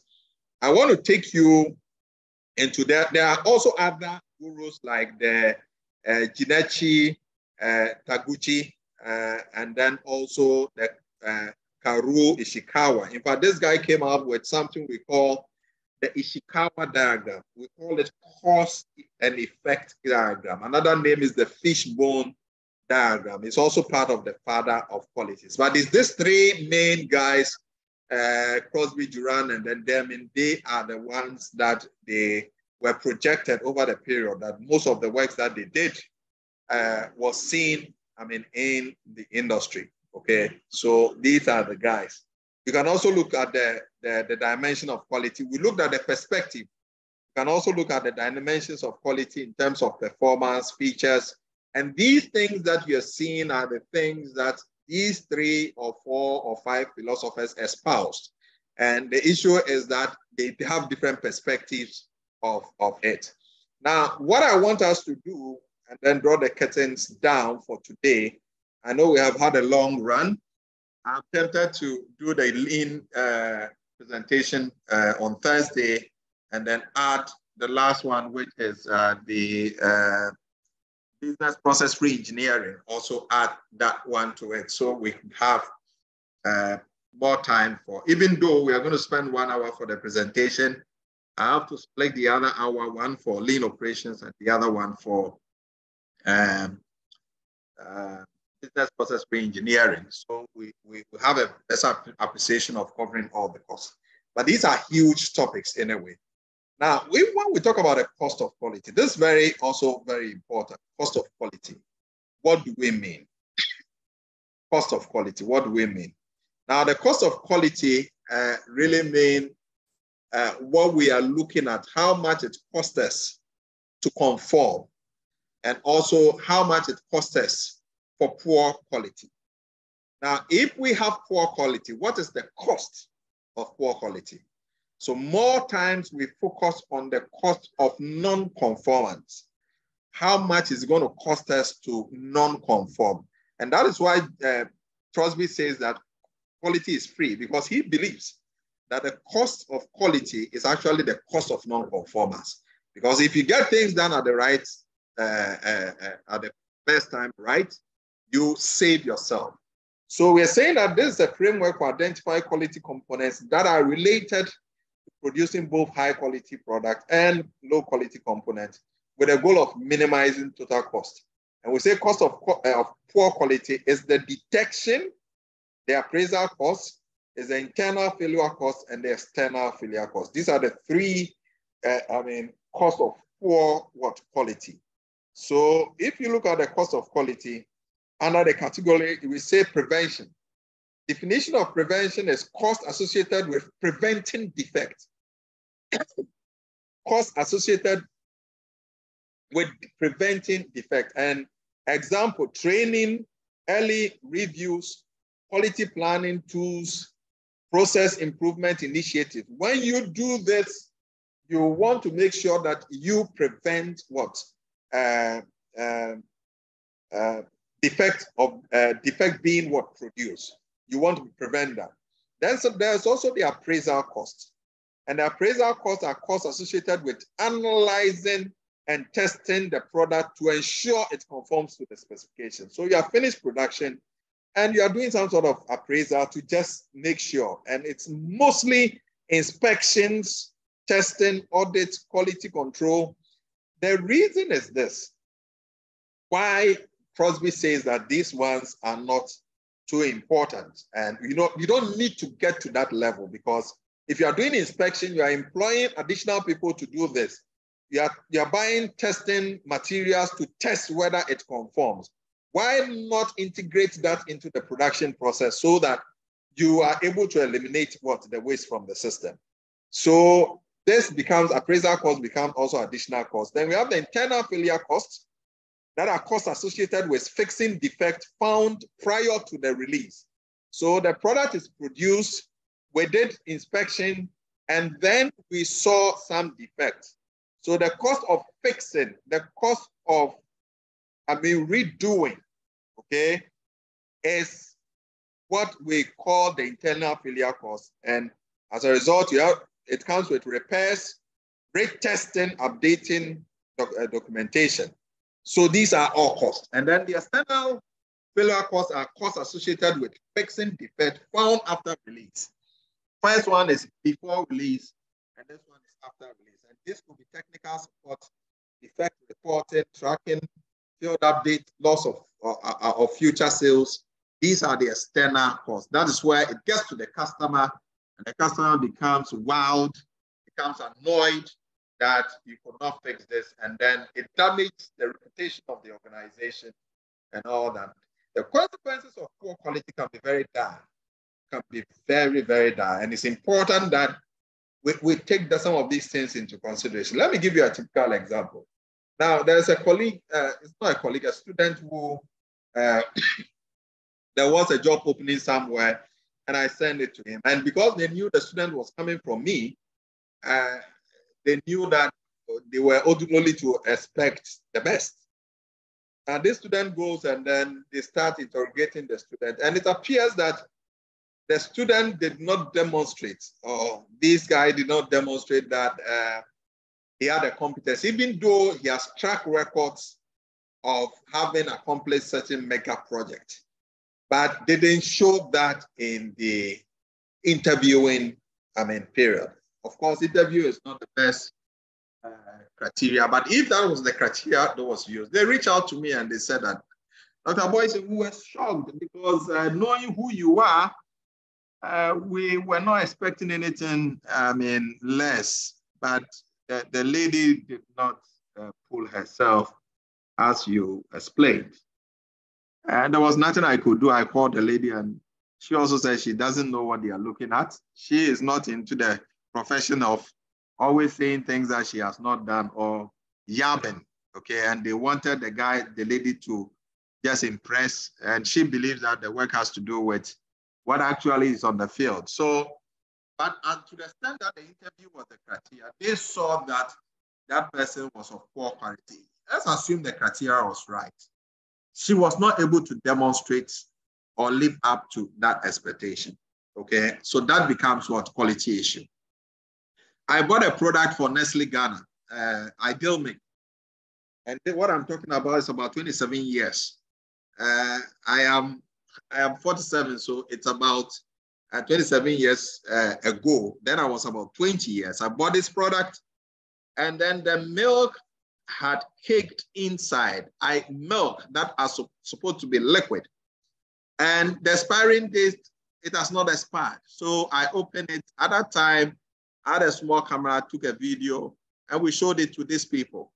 And we told them, hey, show us this badge. And the product was in that particular badge that had same expiry date, but different serial number. So how come there was a problem? So I told them I don't need anybody, but they should do an audit. And when they did that at the audit, they found out that in the sealing section, there was a problem there. Okay, at that time, Nestle Ghana was not doing Lean Six Sigma. Today, they are doing that. And any problem they see, because that then came with a serious backlash in terms of their reputation, okay, and how people saw them. So the cost of not doing the things right, they are very down. Now, what we are saying here is that if you want to reduce the cost to the barest minimum, then what you want to do is to invest more in prevention costs. Because when there is more investment in prevention costs, it's going to reduce the appraisal cost. There will be less inspection. And then the internal failure cost, there will be less, defect before, internal defect before sending it to the customer. And you are likely not to even find external failures. So prevention cost goes high. It reduces appraisal cost. That reduces internal failure cost. And that in turn also reduces external failure cost. Okay, because once prevention cost is high, there's more education, and then people are going to do things right. So there is going to be less inspection. And the lesser inspection we have, there will be less internal failure cost. And then we are likely not to have any external failure cost. So these are the savings one can do. And so you see this box is bigger than this one is bigger than this one, and this one is also bigger than this one. That's how you do to reduce the cost of quality. I don't know if you get this point. Is it clear?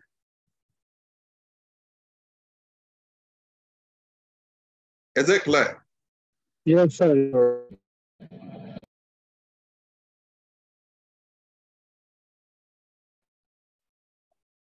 Who else? Is it clear?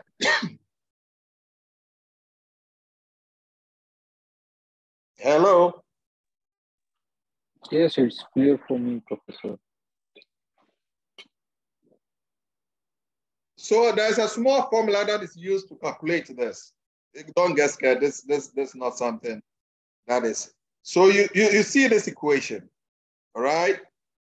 We are saying that the cost of quality, COT, equals the sum of, this stands for sum of, the what? Internal cost plus external cost plus internal cost plus appraisal cost plus prevention cost, all over sales times 100. That will give you the cost of quality, where E is external failure cost, I is internal failure cost, A is appraisal cost, and P is prevention cost. And then sales is the S. Okay, so a simple mass. Let's do this. Assuming we are having, let me do this. Assuming we are having external cost, appraisal cost, external failure cost of what? 100, internal cost of 50, appraisal cost of 50, prevention cost of what? 60. And then sales is, let's say, 200. In that case, we are saying that the formula is internal cost plus what? External cost plus internal cost. So 100 plus 50 is what? Let's do this together. 100 plus 50 is what? 100 plus 50 is what? Hello, let's do that. Put your phone, your microphone on live. 100 plus 50 is what? Hello, are we there? Yes, Prof. So, so the total is 260 divided by 200. Yeah, I don't want. Yes, I don't want you to go by air. Let's go by road, right? So let's go. Oh, okay. Let's go. Sorry. Yeah, you are more advanced. I agree. So failure cost is 100, right? So 100 plus 50 is what? How much? 100 plus 50 is how much? Let's do this together. 150. Plus another 50. 100. Plus 60. 160. Okay. Sales is 200. So like Montana said, so it will be 260 divided by 200. And that will give us what? Divided times what? 100. So that will give us what? The total will be what? Hello? Yes, Prof. Yes, I can hear you. What will be the total? The total is 260 divided by 200. It's 1.3. Times 100. 1.3. Times 100. Times 100%. So it's 130, the cost of quality. So that is 130. So now the cost of quality is 130, right? And you might see, yes, you might see this as very simple, and it is simple. And actually, if you're able to determine these costs and you divide it by your sales, you'll be able to know your cost of quality, right? Your cost of quality. And that is very, very important. So take note of this. Yeah. Take note of this. So now, typical quality cost ratio. So these are the philosophers and what they believe. In fact, I don't know how they arrive at this. Second one believe that prevention costs should be between 5 to 10%, right? Durand and then Greiner is also another philosopher. They believe that it should be between 0.5 to 5%. That's the prevention cost. Okay, so Feigenbaum was looking at a bigger percentage. Detection and appraisal costs, Feigenbaum believe between 20 to 25%. Durand and others believe what? 10 to what? 50%. These are standards. In fact, you can pick them and then implement them because they have used they've done serious iteration and simulations, statistical process control, statistics, and other things to determine these figures. Failure cost, Feigenbaum is saying that it's between 65 to 70%. That is huge. That is failure cost. Duran and others says that the failure, they segment it into two, internal and external. Internal takes 25 to 40%, and external takes 20 to 40%.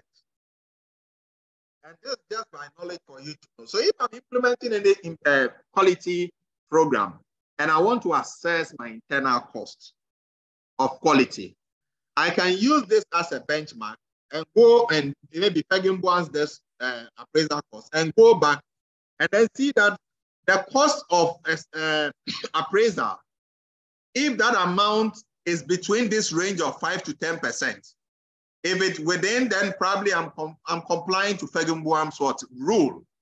If it is not, and maybe then I'm going beyond. So this becomes a kind of a standard or a yardstick that we evaluate our cost of quality. I don't know whether this makes sense.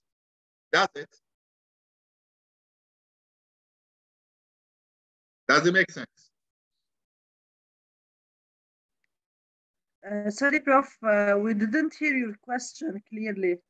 I'm asking if this makes sense. These criteria that these guys brought about. Yes, does it make sense? Of course.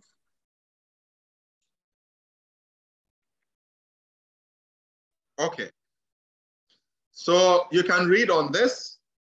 I mean, the internal cost and then the external cost and all that. And then for TQM implementation, total quality management implementation, these are the soft skills that we require, or the attributes that one should get. Okay, there should be integrity, there should be ethics, there should be trust, there should be training, there should be teamwork, there should be communication, recognition, and leadership. So these are some of the soft attributes that in the implementation of total quality management, they should imbibe in their team members. They should instill this in them, okay? So that they will have a successful implementation of what? Quality. I'll briefly touch on statistical process control, and then we'll look at the tools for quality. And this is just for you to appreciate. You cannot do quality, don't TQM without knowing what statistical process control is. As I told you, it's a methodology. It's a methodology that is used. And it comes from what a concept we call process management. And we say process management is the planning and administration, administering the activities necessary to achieve high quality in business process, and also identifying opportunities for improvement and operational performance. Now, ultimately, they are looking at customer satisfaction. So there's something called process management. These are all concepts that are being thrown around. So it talks about process simplification, reducing opportunities for errors and rework. It's the same as what we are talking about, okay? It's the same thing. And processes are of two types. We have the value-added process and the support process. If you guys know about something we call value chain system, you can know that in the value chain system, there is the inbound process or the logistics. There is the transformational part, and then there's the outbound, and then there's the supporting system. I believe that this thing was picked from there. It talks about value-added process and the support process. The value-added process is actually what happens within the manufacturing of the product or service. What goes through the manufacturing plant. At each stage, the product transforms and there's a value addition of the product.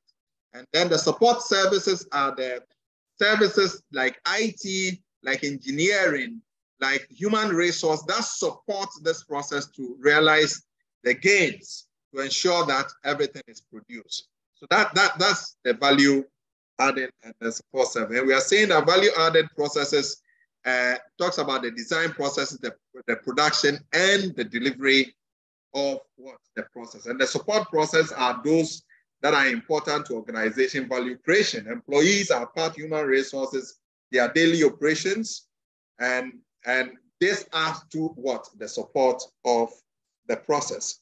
So in statistical process control, we want to look at process which is in control and those ones that are out of control. So watch this.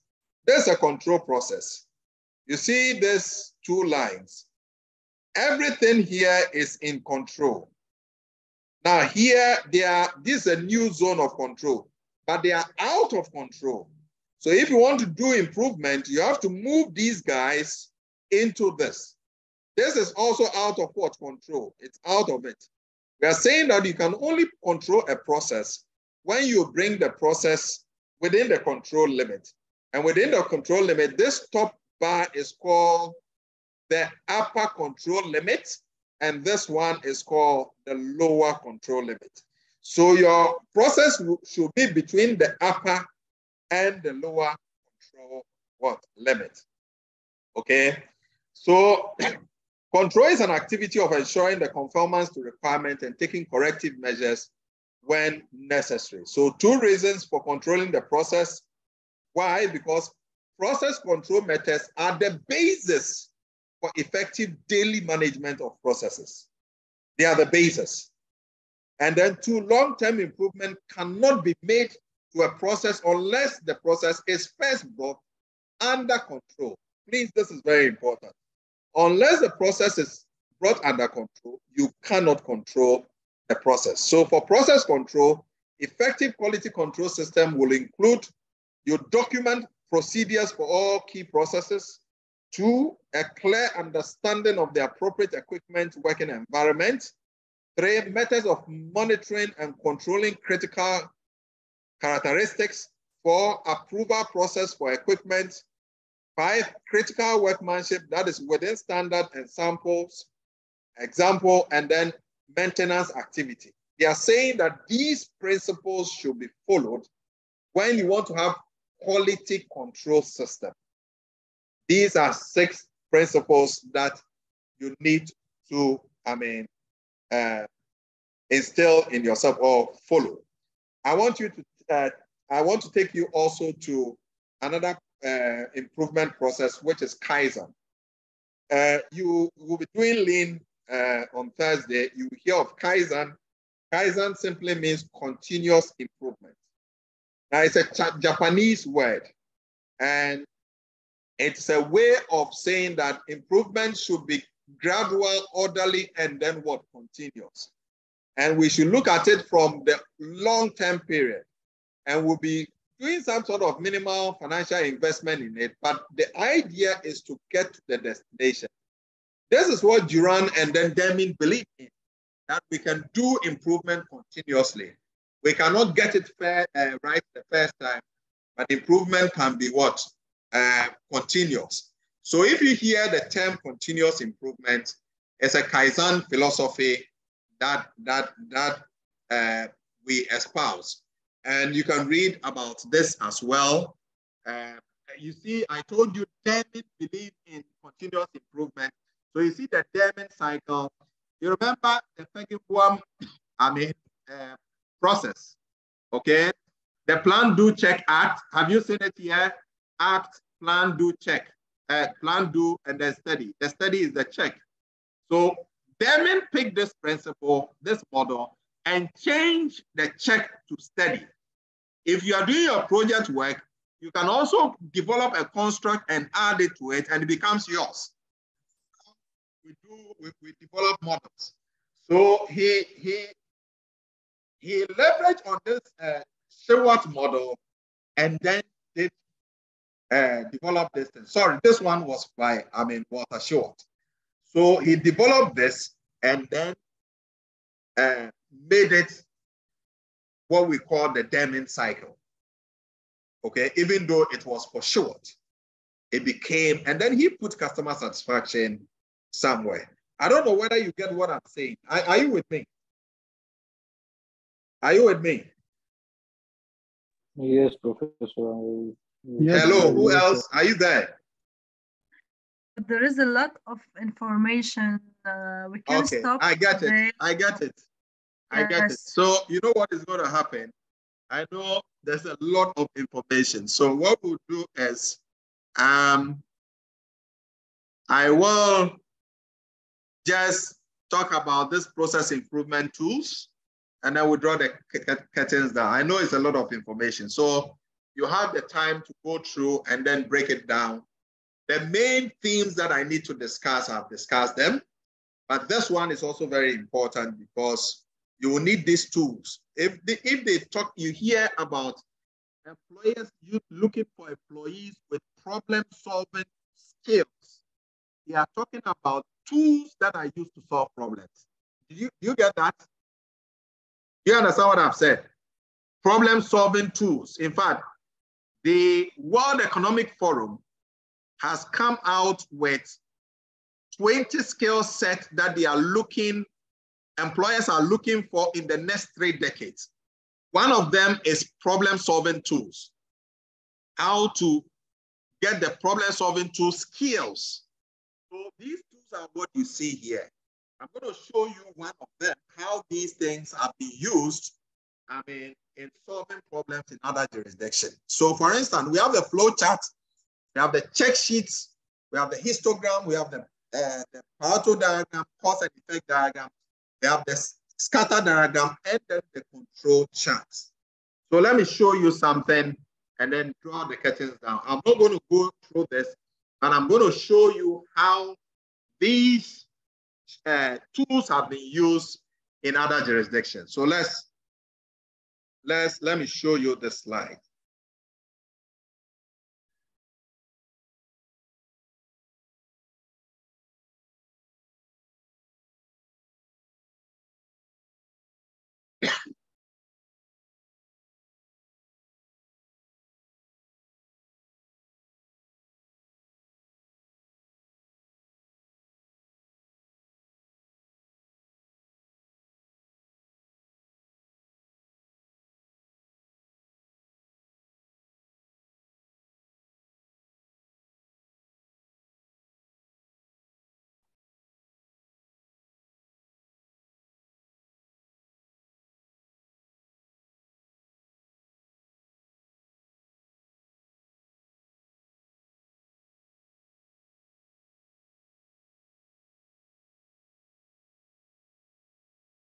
So I want to show you this.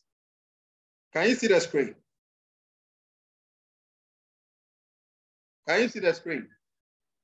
Yes, Prof, we can see this. So we talked about flow charts, right? This is an organization who is using what we call Six Sigma to solve a problem. So we talked about flow charts, right? Now, this is another, this is not a flow chart, but this is another diagram that I made mention of. This one will be a histogram, but this, we have a histogram, we have the scattered diagram. You can say that this is the scattered diagram that are showing points, those ones that are high and low. So this chart becomes a tool that an organization is using to solve problems, right? So I'll show you another one. This is another tool, okay? This is just a project charter, okay? But more importantly, this is a process mapping. It's like a flow chart. So the flow chart you saw in there, you can use this to map a process chart. This is the supplier, the input, the process, the output, and the customer. This is a model called the SIPOC model, where you can use to analyze a problem. And you can look at it from the supplier perspective, the input perspective, the process perspective, the output, and the customer perspective. And then you do your analysis. So it's part of the chart that I showed to you, okay? The tools that I showed to you. And then we have, this is also a process flow, okay? They use Microsoft Visio to do this. So it shows you how the process flows, okay? Then we have this also another process map that shows a flow. I'm giving you examples how these tools have been used. This is a serious process flow, okay? But this one, they've added what we call icons to it. Other than that, you are going to say it in a different manner. You have an injector, injector 2, injector 3, They have done this carefully using Microsoft Visio to show a one pictorial view of the process, okay? And it goes on and on. You see a histogram. This is a histogram, okay? This is an example of a histogram. What is this showing? It's giving an illustration. The bar shows the one with the highest frequency and the one with the lowest frequency. That is what a histogram is used to do. Other than telling you what it does, you are seeing it in a presentation, how it is used. And it helps you to draw the normal distribution curve, okay? To be able to know the mean and the standard deviation and all that. It's able to help you. You are also able to know the lower specification level, as you see here, LPS, and the higher specification level. I will give you these slides later when we are done, just to help. No, this is also another box plot that helps. It's also another tool that you can use.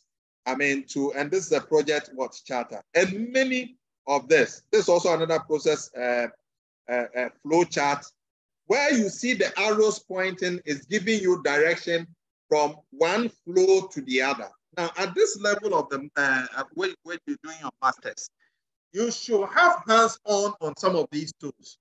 YouTube is a good friend, and I've done a number of these things on YouTube.